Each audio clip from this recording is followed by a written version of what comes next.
Aquí estem en el local on hi ha la maqueta del funicular i anem a explicar una mica la història del mateix.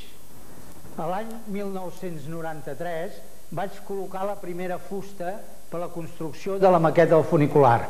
El 96 vam fer l'exposició de la maqueta del funicular amb la instal·lació, il·luminació i poesia. A l'any 96 mateix, quan es va fer la inauguració, l'exposició, vaig també col·locar la primera fusta per l'ampliació i il·luminació de l'estació de Renfe. A l'any 97 vam fer la inauguració conjunta de l'ampliació, il·luminació i funcionament. I aquest any, amb aquesta festa major, tenim el 10è aniversari de la construcció de la maqueta del funicular amb l'ampliació de l'estació de Renfe, il·luminació, funcionament i poesia. Les característiques de la maqueta més o menys és escala 1,25 i fa 3,20 metres de llargada.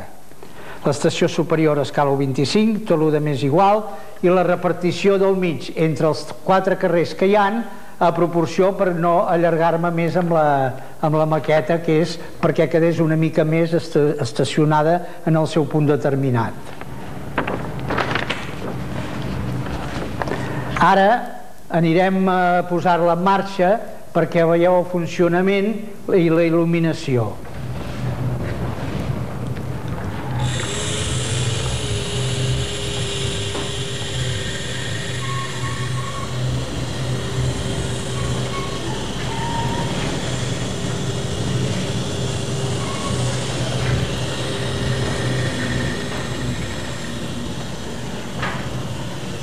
El recorregut que fa el funicular va explicant a dreta i esquerra tot el que troba de cases i coses.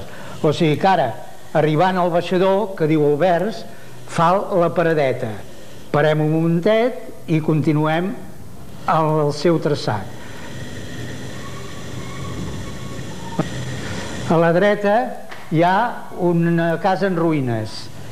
A l'esquerra una torre amb escaletes.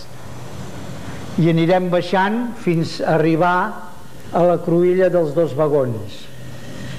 Quan arribem a la cruïlla ens trobem els 2 vagons. Més avall hi ha l'autopista on passen cotxes i camions. Ja han fet més de mig trajecte. A la vista els camps hi són i després ve la carretera de Sant Llorenç d'Hortons. I quan ja es fa de nit, encara que hi hagi lluna plena, ja hem trobat la solució.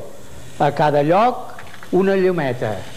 I continuant amb el funi fins a l'estació inferior, tot és verd, tot és vida. I aquí acaba la història d'aquest funi de Gelida. Una cosa us haig de dir.